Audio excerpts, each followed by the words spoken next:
नमस्कार प्रेक्षकांनो, आजच्या एपिसोडमध्ये इथे आता ईश्वरीला किचन क्लाउडमध्ये त्रास देण्यासाठी दोन गुंड मुलं आलेले असतात. ते म्हणत असतात, तुझी ही बडबड बंद कर, आत्ताच्या आत्ता हे सगळं सामान गुंडाळायचं आणि इथून निघून जायचं. आणि जर असं नाही केलंस तर आम्ही सगळं सामान गुंडाळू आणि बाहेर फेकून देऊ. तेवढ्यातच प्रेक्षकांनो तिथे अर्णव आलेला असतो आणि अर्णव म्हणतो, त्याआधी मी तुला गुंडाळून इथून फेकून देऊ का? तेव्हा ईश्वरी आणि नम्रता दोघीजणी एकमेकींकडे बघून हसायला लागतात, कारण इथे आता अर्णवची एंट्री झालेली असते. तेव्हा ती दोन्ही मुलं अर्णवला बघून थोडीशी घाबरतात. तेव्हा ईश्वरी म्हणत असते की चला, अर्णव सरांची अगदी योग्य वेळेवरती इथे एंट्री झालेली आहे. आता तुम्ही बघाच इथून कुणाची धुलाई होते ते. आता इथे फायटिंग बघायला मजा येणार.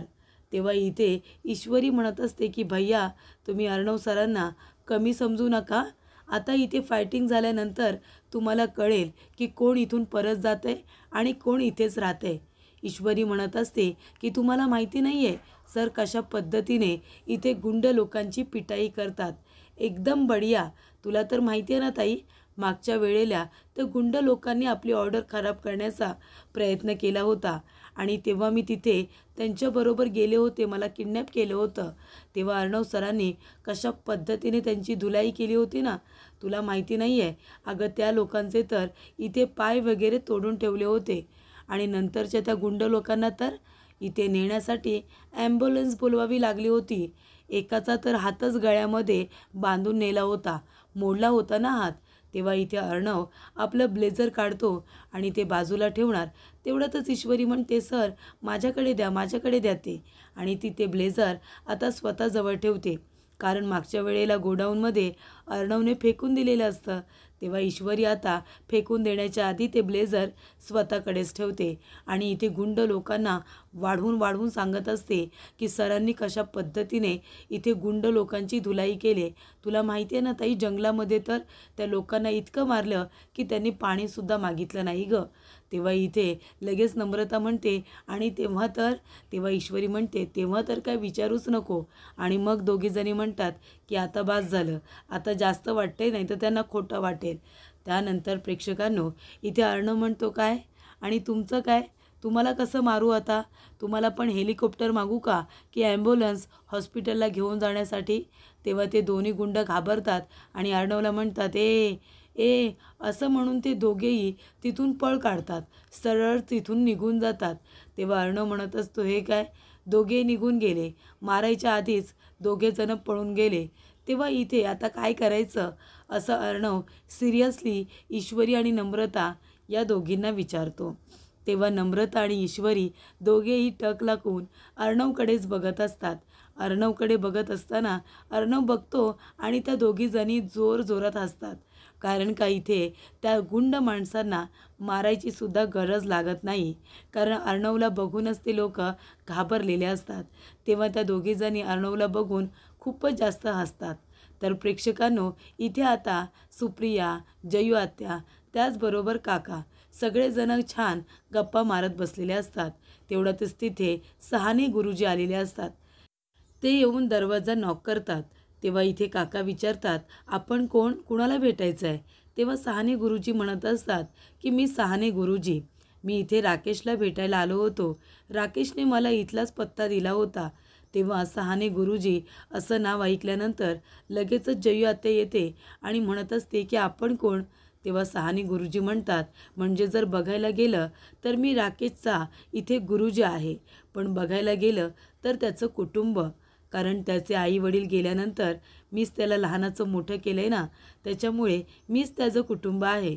तेव्हा इथे काका येतात आणि म्हणत असतात की अगदी बरोबर, तुम्ही त्याच ॲड्रेसवरती आला आहे, फक्त राकेश इथे राहत नाही, ते शेजारी राहतात. त्यानंतर प्रेक्षकांनो इथे आता अर्णव दोघींकडे टक लावून बघत असतो. इथे ईश्वरी आणि नम्रता दोघीही जणी टेन्शनमध्ये असतात.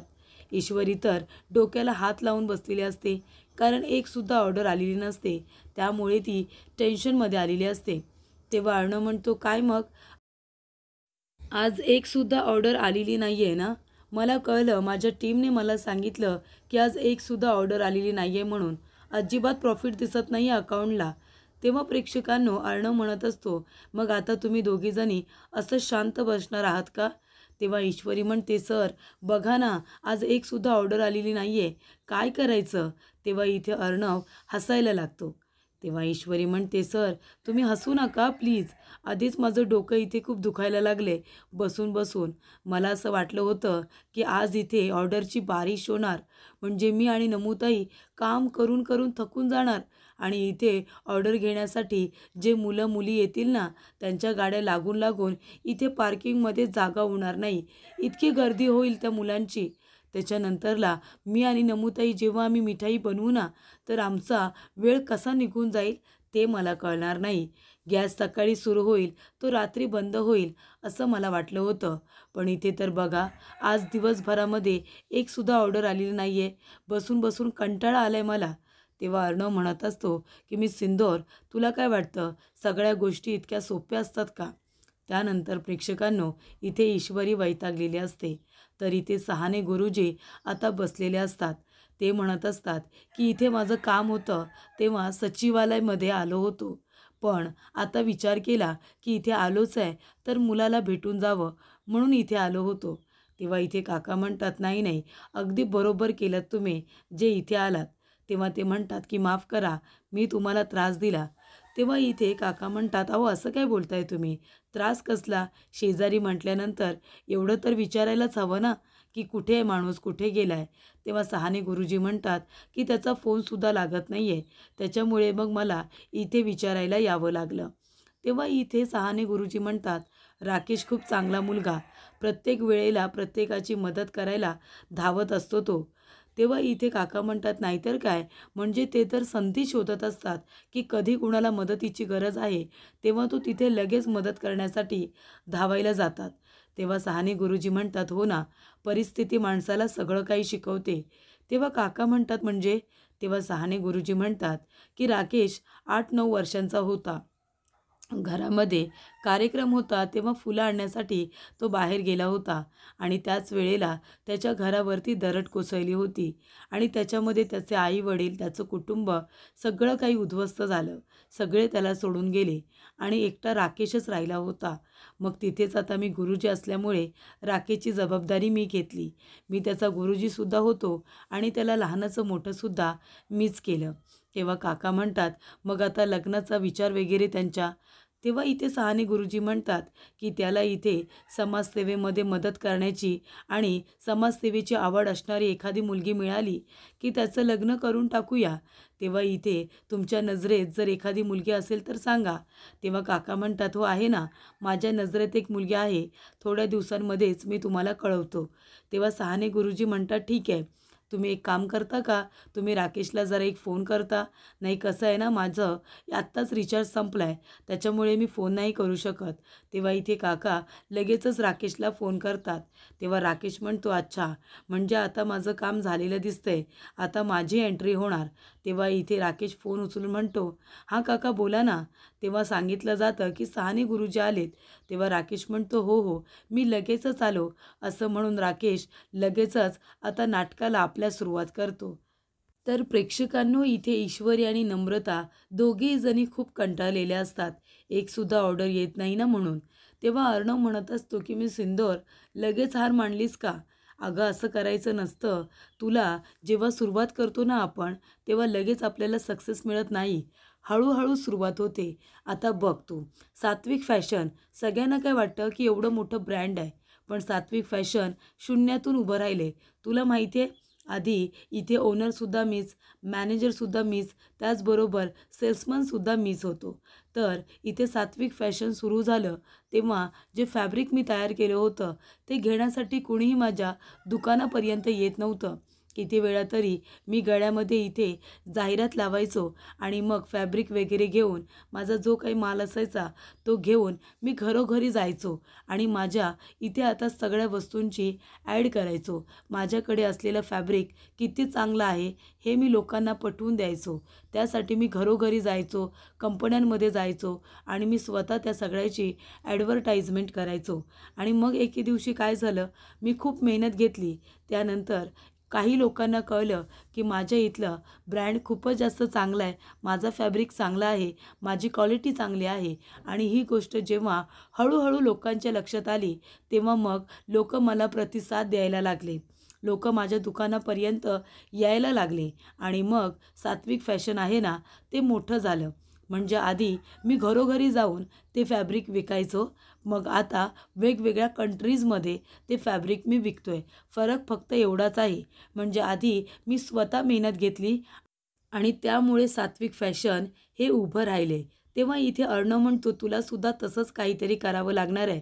तुला तुझ्या पदार्थांची स्वतःला ॲड करावी लागणार आहे. तेव्हा इथे ईश्वरी म्हणत असते, सर म्हणजे आता तुम्हाला काय म्हणायचं आहे? मी इथे आता मिठाईचे पदार्थ बनवायचे आणि ते आता डोक्यावरती घेऊन सगळ्या घरोघरी नेऊन विकायचे, असं म्हणायचं आहे का तुम्हाला? तेव्हा अर्णव म्हणतो की मी सिंदौर, हे तुला आता करायची गरज नाही आहे, कारण त्यावेळेला सोशल मीडियावरती इतके सगळेजण ॲक्टिव्ह नव्हते.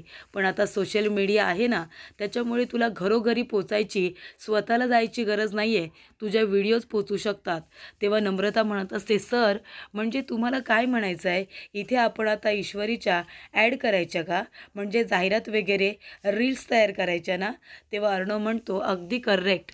आता तुझ्या इथे इंदोरी टाईपच्या आपण रील्स तयार करूया आणि त्या सोशल मीडियावरती अपलोड करूया. मग लोक तुला बघतील ना की तुझे इंदोरी पदार्थ कसे आहे ते. त्यांना काहीतरी वेगळेपणा जाणवला की लोक बरोबर तुझ्याकडे येतील. तेव्हा ईश्वरी म्हणत असते, सर नाही नाही, मला ते जाहिरात वगैरे काही जमणार नाही या, अजिबात मी ते करणार नाही आहे. तेव्हा अर्णव म्हणतो की तुला करावं लागणार आहे. तेव्हा इथे नम्रतासुद्धा म्हणते की तुला करावं लागणार. तेव्हा ईश्वरी म्हणते, नाही मला नाही जमणार जाहिरात वगैरे करायला. तेव्हा इथे अर्णव आणि नम्रता दोघेही तिला आता जाहिरात करण्यासाठी तयार करतात. तुला हे करावंच लागेल, त्याशिवाय पर्याय नाही आहे. आता आपण काहीतरी किचन क्लाउड वगैरे सुरू केले, हे लोकांपर्यंत पोचायला हवं ना. म्हणजे ते आता कशाच्या माध्यमातून पोचणार? सोशल मीडियाच्या माध्यमातून. सगळेजण तर त्याचा आधार घेतात. त्यानंतर प्रेक्षकांनो इथे राकेश आलेला असतो. राकेश म्हणतो, अरे गुरुजी तुम्ही कधी आलात? आणि तो लगेच जातो, आपल्या गुरुजींच्या पाया वगैरे पडतो, आशीर्वाद घेतो. तेव्हा इथे गुरुजींना तो म्हणतो की तुम्ही तर मला सरप्राईजच दिलंत, तुम्ही आलात ते काम झालं ना? तेव्हा गुरुजी म्हणतात, हो हो अगदीच झालं. म्हणजे तू सांगितल्याप्रमाणे सगळं काम अगदी व्यवस्थित झालेलं आहे आणि ते कामसुद्धा व्यवस्थित केले ना. नाही म्हणजे सचिवालयामध्ये गेलो होतो ना, तर तिथलं काम अगदी व्यवस्थित झालं आहे असं म्हणालो. त्यानंतर इथे लगेचच राकेश म्हणतो, अगदी व्यवस्थित काम झालेलं दिसतंय. बरं बरं चला आता आपण घरी जाऊया. आणि राकेश म्हणतो, काका अहो तुम्हीसुद्धा इंदोरवरून कधी आलात? तुम्हीसुद्धा अचानक येऊन सरप्राईजच दिलंत. तेव्हा इथे काका म्हणतात, हो मी तर येणारच होतो, कारण खूप महत्त्वाची कामं करायची आहेत ना, त्यासाठी मी आलो आहे. तेव्हा इथे राकेश म्हणत असतो की हो अगदीच बरं झालं तुम्ही आलात, आता इथे थोडे दिवस राहा, लगेच जाऊ नका. तेव्हा इथे काका म्हणतात, नाही नाही आता चांगलं थोडे दिवस राहणारच आहे. तेव्हा इथे सहाने गुरुजी म्हणत असतात की खरंच म्हणजे तुम्ही बघाल ना तर राकेश मुलगा खरंच खूप चांगला, प्रत्येक वेळेला प्रत्येकाची मदत करायला जात असतो. तुम्ही ते मगाशी म्हणाला होतात ना की ती मुलगी, तर एखादी चांगली मुलगी असेल तर नक्की सुचवा, म्हणजे आता त्याचं लग्न करून दिलं ना की मग मी मोकळा. तेव्हा जयू आत्या म्हणते, नाहीतर काय, चांगल्या मुली भेटतात कुठे हल्ली? एखादी चांगली मुलगी भेटली ना तर नाही म्हणू नका, लवकरात लवकर लग्न करून उरकून टाका. तेव्हा इथे राकेश म्हणतो, तुम्ही सगळ्यांनी काय माझ्या लग्नाचा विषय काढलाय, तुम्ही सगळेजण मिळून लाजवताय मला आता. चला चला गुरुजी आधी घरी चला. तेव्हा ते म्हणतात, अहो हे पण तुमचंच घर आहे. तेव्हा राकेश म्हणतो, नाही नको, हे सुद्धा आपलंच घर आहे, पण आता मी कुठे राहतोय हे गुरुजींना दाखवायला तर हवं ना. तेव्हा इथे राकेश गुरुजींना आपल्याबरोबर घेऊन जातो. तेव्हा जयू आत्या म्हणत असते, दादा अरे तू आत्ताच लग्नाचा विषय का नाही काढलास? ते आले होते तर लग्नाची बोलणी झाली असती ना. तेव्हा इथे काका म्हणतात, अगं असं काय करते जयू, अगं आपल्या इशूबरोबर बोलायला नको का? म्हणजे लग्नाचा विषय मी काढणारच आहे, पण इशूजवळ बोलल्याशिवाय कसं काढायचं? तेव्हा इथे आता जयू आत्या म्हणत असते, दादा पण मला असं वाटतंय की अशी चांगली आणि साधीभोळी मुलं आत्ताच्या काळामध्ये मिळत नाही. तेव्हा इथे वेळ लावायला नको. तेव्हा इथे राकेशला जर दुसरी कुठली मुलगी आवडत असेल तर बघायला नको का? तेव्हा जयू आत्या म्हणते राकेशच्या मनामध्ये इथे ईश्वरीच आहे आणि ईश्वरीलासुद्धा नकार देण्यासारखं काहीच नाही आहे, कारण राकेशसुद्धा चांगला मुलगा आहे. तेव्हा इथे दादा म्हणतात तू काळजी करू नको, मी आधी ईश्वरीशी बोलतो, कारण लग्न तिला करायचं आहे. तिच्या मनामध्ये काय आहे हे मला कळायला नको का? त्यानंतर प्रेक्षकांनो, इथे आता ईश्वरी स्वीट्स या किचन क्लाउडची जाहिरात इथे शूट केली जात असते. तर अर्णव इथे मोबाईल पकडून तयार असतो आणि ईश्वरी इथे जाहिरात काम करत असते.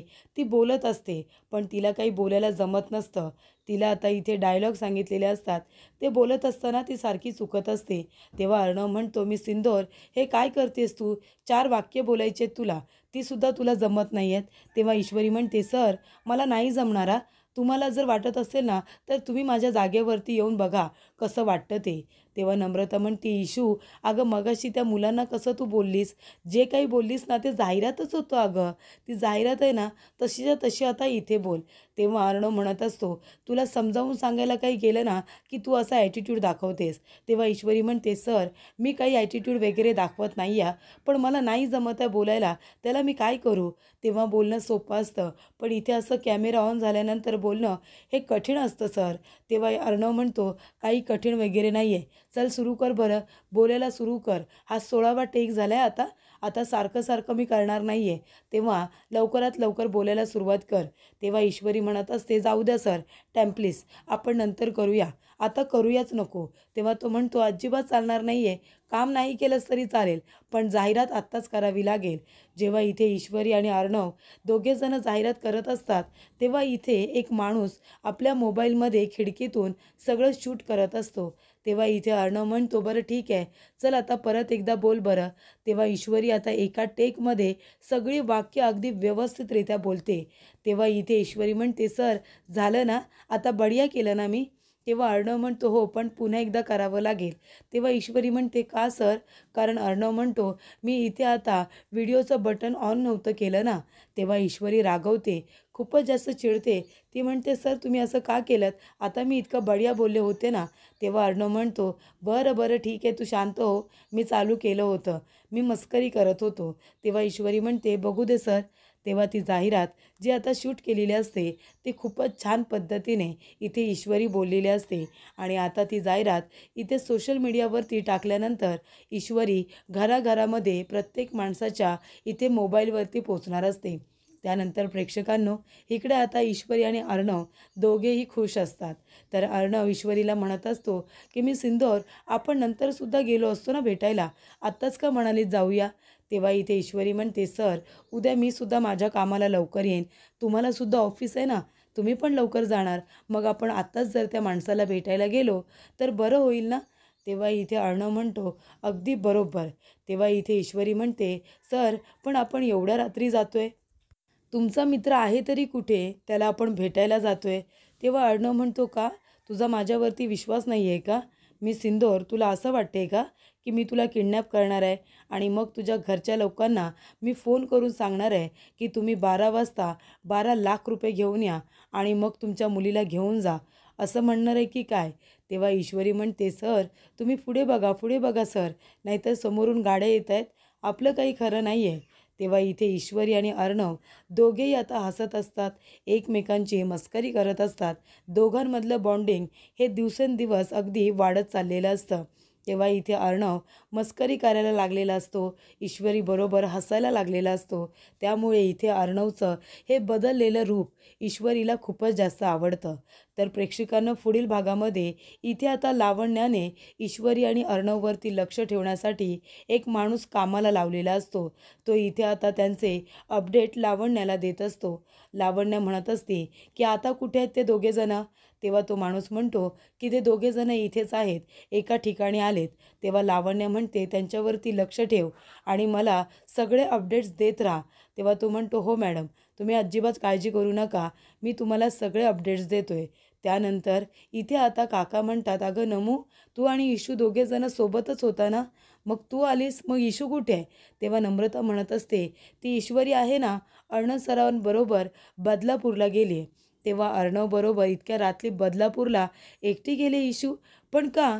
तेव्हा इथे काका आणि सुप्रिया दोघे एकमेकांच्या तोंडाकडे बघायला लागतात. तर इथे प्रेक्षकांनो अर्णव पावसामध्ये भिजत असतो आणि इथे ईश्वरीचा सुद्धा तो हात पकडतो आणि तिला आता गाडीच्या बाहेर घेतो आणि तिलासुद्धा भिजायला लावतो. लावण्याने ज्या माणसाला कामाला लावलेला असतो तो मोबाईलमध्ये त्यांना इथे शूट करत असतो. तेव्हा इथे अर्णव पावसामध्ये डान्स करत असतो. तेव्हा ईश्वरी त्याच्याकडे इथे आता रागाने बघत असते. तिला इथे अर्णवला डान्स वगैरे करताना बघून, पावसामध्ये भिजताना बघून आता खूपच जास्त आश्चर्य हे वाटलेलं असतं. कारण अर्णवचं हे रूप ईश्वरीने पहिल्यांदाच बघितलेलं असतं.